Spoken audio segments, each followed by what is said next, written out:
today's episode of Access Community Television. I'm Yana Kalanzi. I'm MTS Puppet here at the Carnegie Community Center. And on today's episode, Gennarji O'Sullivan will be speaking with J Singh about the 60s scoop. And she'll also be talking to Robin Wright, who's of the Blackfoot Nation, about her case that she took to the Human Rights Tribunal. And Patricia Kelly will be here with Food for Thought talking about corn. Who will you be speaking to, MTS? You know, it's Halloween, so I'll be talking to someone about Samhain, which is the pagan festival, which is also known as Halloween. But up first, we'll be listening to the latest update from the Chinatown Action Group.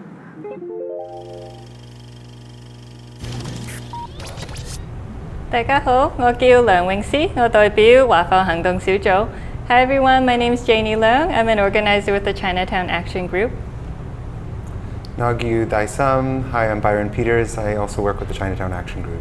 Yeah, so today we're going to be talking about the City of Vancouver's proposed update to the Chinatown Economic Revitalization Action Plan, which is known in the community as the CRAP. And we're also going to be talking about our response to it, which is the People's Vision for Chinatown. So to give a bit of background, the CRAP is a proposed update by the city which will set allowable height limits for developers to build in Chinatown. And our main concern with this is that it includes no social housing, so most of the developments will likely be at the market rates, and we know it's going to displace the low-income people that live in the neighborhood. So Byron's going to talk a bit about the community response to this plan. Thanks, Janie. So over the last 2 years, the Chinatown Action Group and the Chinatown Concern Group have been working on a research project and talking with local community members and residents, businesses, and hosting events, doing door knocking, and through this thorough process has developed something called the People's Vision.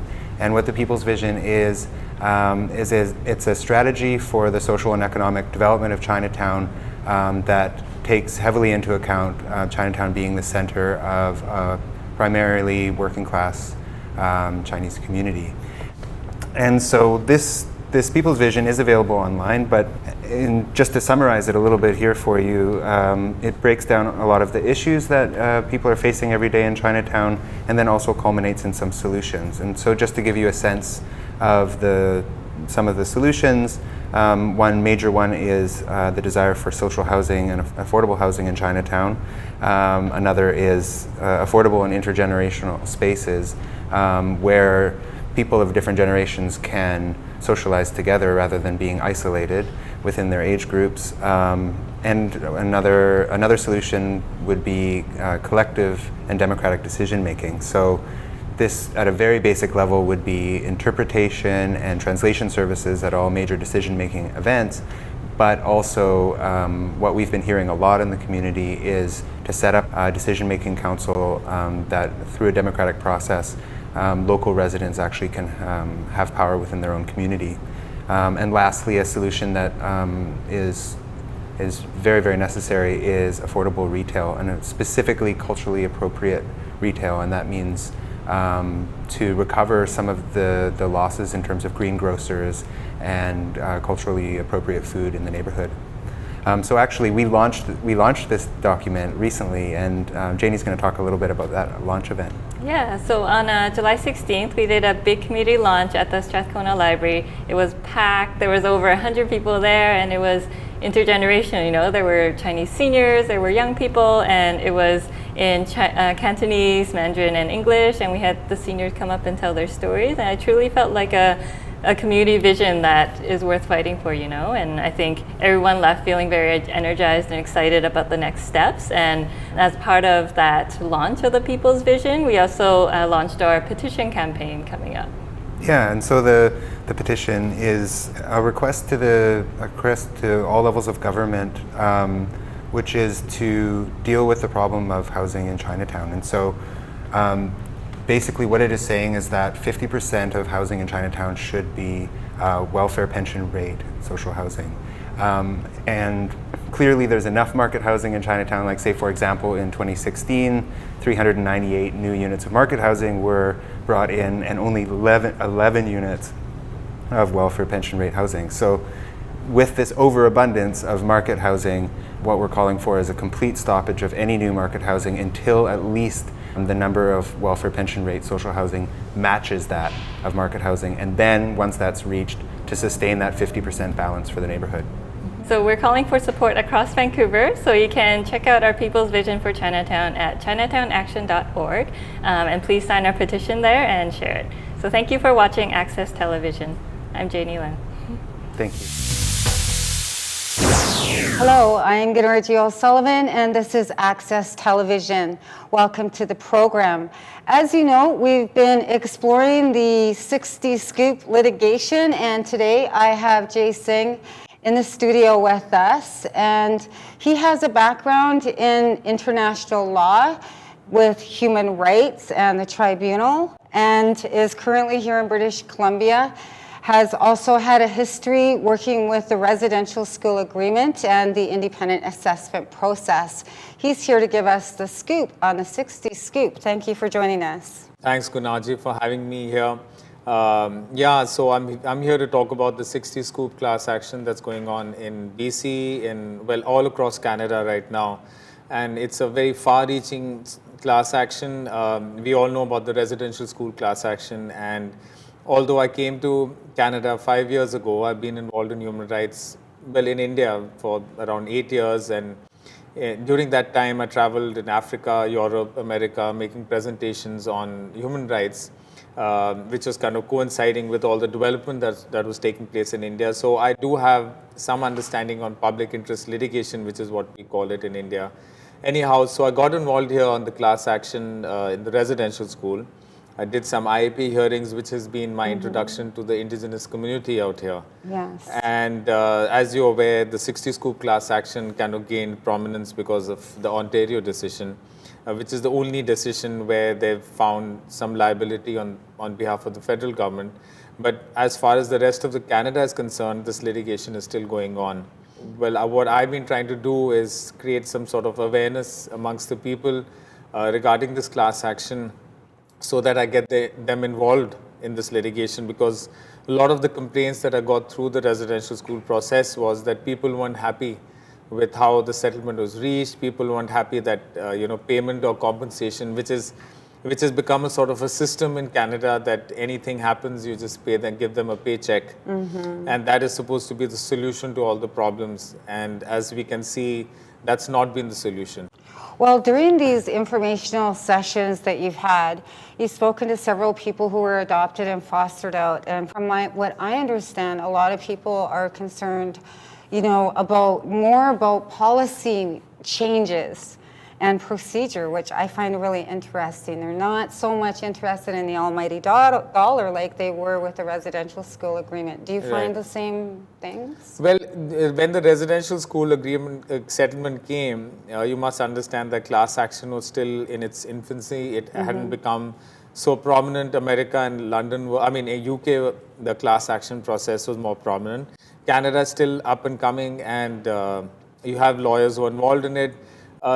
Class action is more sort of, it's a more at the commercial level. It's more in terms of pharmaceutical companies or securities class actions. But a social issue like this, residential school was one of the first ones that came in. And I think what we want to do is that, given that you're dealing with vulnerable community, you're dealing with a community that doesn't have access to a lot of what is going on. And that's why I've started this whole awareness process, where we want to reach out to people. And yes, people have a lot to say. There's a lot of input from the community.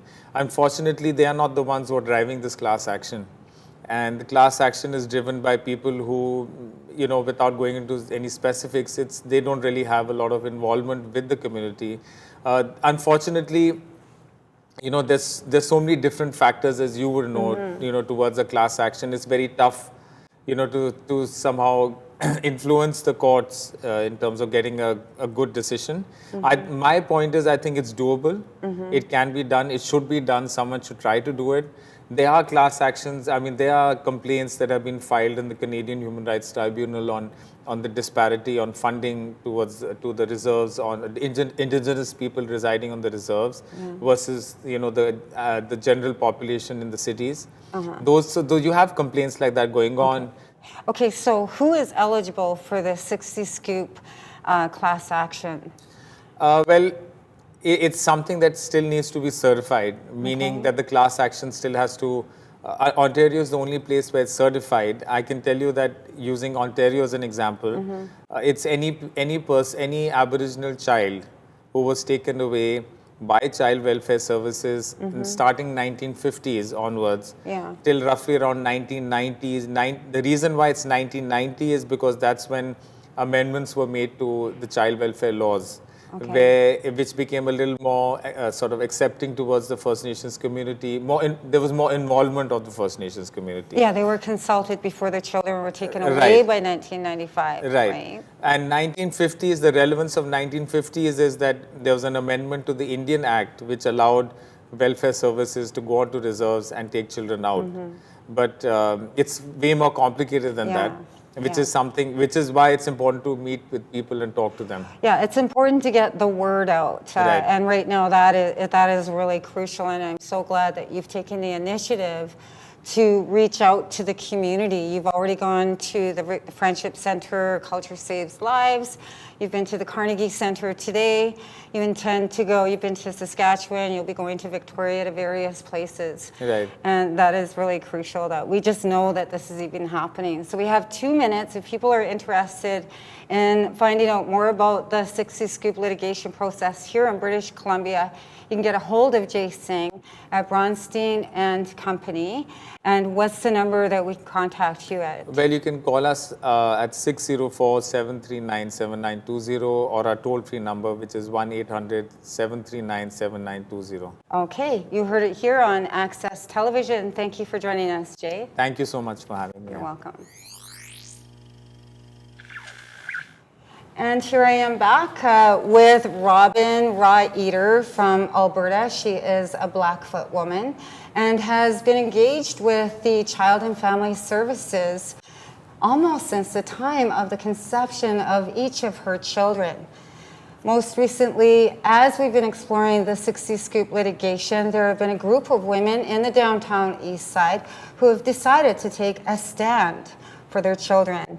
Tell us what has happened to you most recently with the Child and Family Services leading up to your court date today. Okay, so basically what's leading up today, I've been jumping through the ministry's hoops since my 14-year-old daughter, but just these past few years, 2.5 years ago, my 5-month-old baby son passed away from pneumonia. And right after he passed away, the ministry, the social services, was so quick to jump on me and to accuse me that I had done something wrong to my son, that maybe I could have slept on him, rolled on him, that he died at my hands. In my heart, I knew that it wasn't that. I knew he was sick. I knew I brought him to the hospital. I knew they misdiagnosed my son. Basically because he's a child, they can't really do anything about that. So, you know, I just kind of left it as that. I jumped through the hoops for the ministry. I ended up getting my kids back on May the 4th. I got them back, and I had my infant daughter, and basically my children have been apprehended from my care. The ministry is basically saying that generational trauma is affecting my abilities to parent my children. Oh, because you went to residential school. Because my mother was a part of for your own children. And so today you went into court. What happened? Where did you go, and what happened quickly? Okay, well, I didn't go to court. I went to the Human Rights Tribunal clinic. I went in there. I filed a complaint against VACFAST for the apprehension of my children, for discrimination, for them taking my kids because of the very same trauma that the government did to my mother. They're now using that to separate my family. Wow. So I went in there today, I took a stand. It's the first time ever a complaint like this has been made to the Human Rights Tribunal. And I went in there, I filed it, and they decided that they're gonna take it up to the next level. But when I was in there, congratulations, and I was giving my story to them, you know, I seen those ladies listening to me, and they were constantly reaching for Kleenex. I brought them all to tears, explaining to them what had happened. And since prior to that, back in May the 29th, my 8-year-old daughter, 8 years old, had a suicide attempt. I am so thankful that, you know, the foster parent had caught her. And then again, they tried to turn it where it was back in my fault.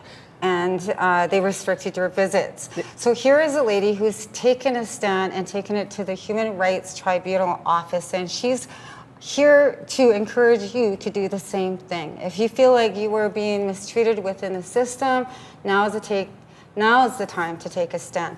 Thank you for joining us today, Robin. I really appreciate your work. Thank you very much.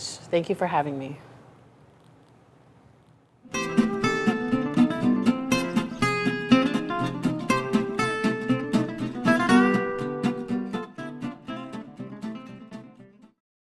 Hello there, my name is Patricia Kelly, and thank you for joining us today. So what I've brought today is the last salad of the summer, and it's a corn salad. So to tell you a little bit about corn, it's actually a grain, and it's a member of the grass family. And it's been cultivated for 10,000 years. It originated in the United States as a grain, but it's been bred into hundreds of varieties by the Aboriginal peoples of North and South America. Now, corn is mostly carbohydrate, but it has a little bit of protein in it. But what you have to do is mix it with a legume like black beans or pinto beans in order to get a complete protein. Now, sweet corn, which is what most of us like to have, it's going to lose its sweetness as soon as you've picked it. So what you have to do is either eat it right away, or you have to freeze it. You have to cool it down in some way. Now, of course, you can also preserve corn. You can pressure can it, you can dry it, but freezing is probably the best way to preserve a lot of the nutrients, especially potassium. Now, a recent concern with corn is that there's a fairly high production of genetically modified corn on the market. So it's probably a wise idea to choose an organic corn.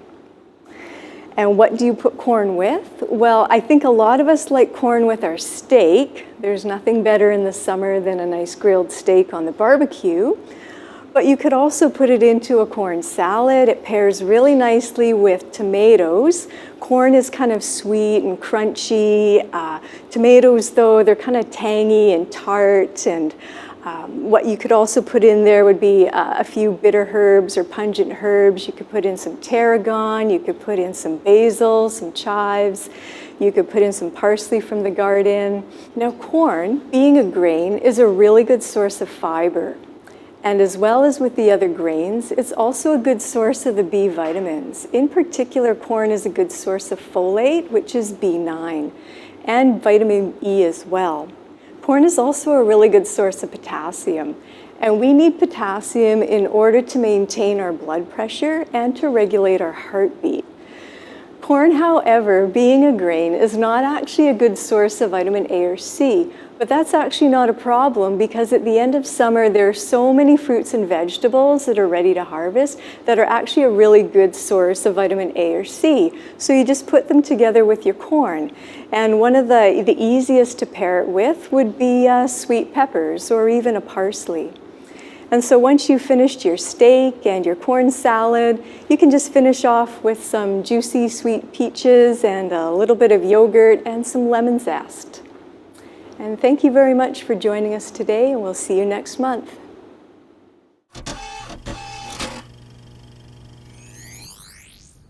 Up next, MTS will be speaking with Trivia Ponyo about celebrating Samhain.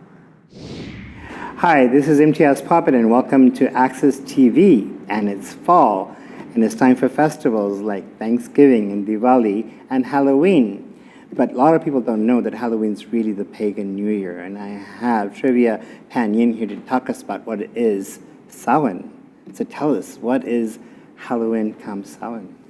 Thank you, MTS, for having me, first of all. Well, actually what Samhain is a pre-Christian tradition from the Celtic Isles. It's our final harvest, so it's a celebration of that last bit of gathering in our food, and also a Thanksgiving and a veneration of our ancestors. So we use this time to connect with our ancestors, to talk with them about what they would like to see in the next year, to thank them for everything they've given us in the past year, and to also memorialize those who've passed on in the last year. And then, of course, because life is a cycle and not just a one-way street, we also welcome in the newborns. Anybody who has been born in the new year is invited. And of course, we're not in Europe anymore, we're in North America. So in our tradition, many North American things have been added in as well. Many people here are of mixed ethnicity, and so you will see in the pagan community many different traditions, all of us now sharing Samhain as one way to unite our larger community from wherever we may be, but it's all pre-Christian. So is Samhain and Halloween connected somehow, or is there a relationship, or is it? On the surface, there is a relationship, of course. There's the witch. Right. And many pagans identify themselves as witches. But the idea of ghosts, we don't think of it as ghosts. We think of it as our ancestors, their spirits visiting us. The veil, we call it, is very thin this time of year. That evening, yeah. That evening. So it's very easy for us to connect and have them connect with us and have a conversation. Right. So, And different cultures will celebrate this time in a different way. And this is just another way that a lot of people don't know about, which is the harvest and the new year for the pagans. Yeah. So tell us, how is it celebrated? many pagans will celebrate personally in their homes. Most pagans have in their homes an altar, much like a Buddhist altar or an altar. You'll find photographs of your ancestors on this altar. Seasonal things are usually put on the altar: corn, other signifiers of the last harvest. And so people will have private celebrations at home, but as a community, we come together and we give space to honor those ancestors as a whole, and to also come together and share our harvest with each other and community before we kind of quietly hibernate for the winter. Now, I understand that one of the big celebrations for Samhain is the ritual called the spiral dance, which I've been to. So tell us about what that's all about. Okay, so the spiral dance is actually just one tool, like any other tradition has many tools. It is a way the reclaiming tradition in particular uses to raise energy. I will note at this point that in the pagan community, there are multitudes of traditions. There are heathens that follow the Norse gods. There are people who follow Egyptian gods. But at Samhain, we tend to put all of those differences aside, come together and celebrate and talk to our ancestors.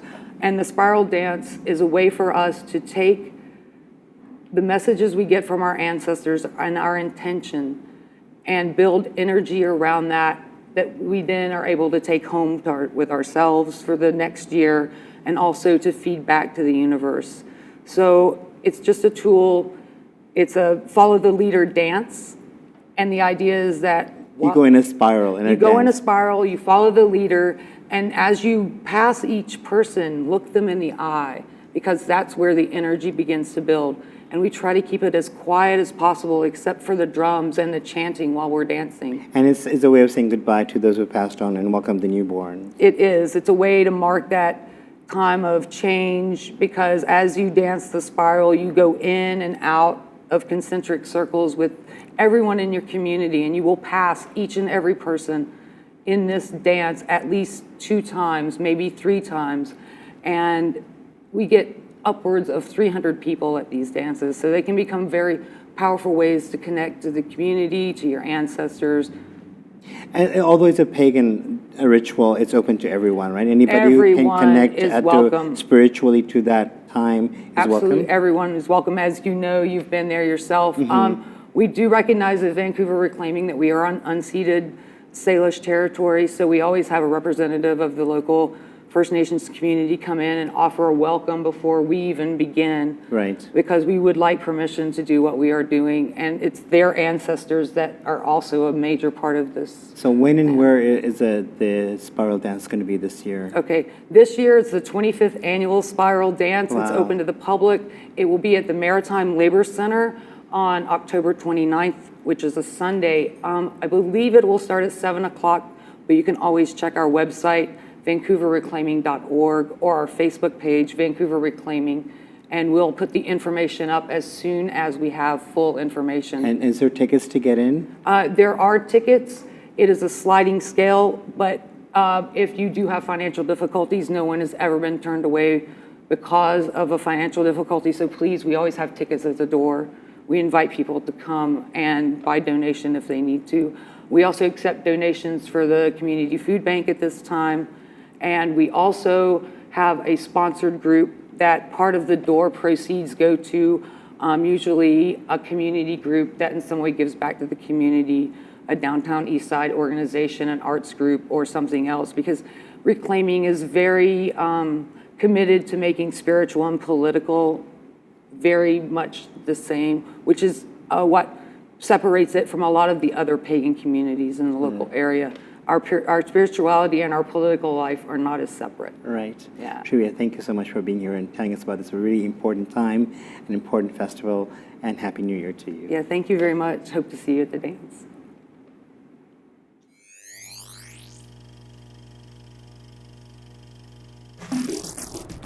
So as you know, the new NDP government is now committed to electoral reform and have a referendum on it next year. Here's some information on that.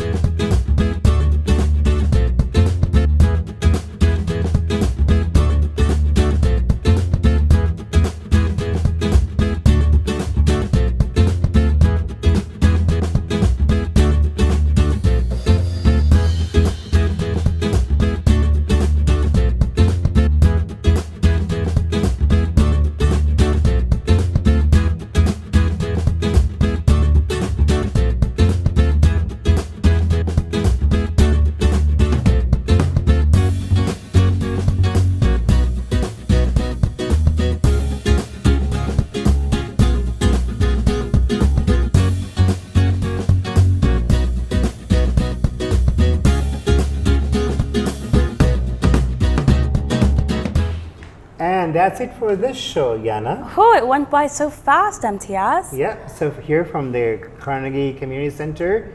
Until next time, this is MTS Puppet. And I'm Yana Kalanzi. See you then.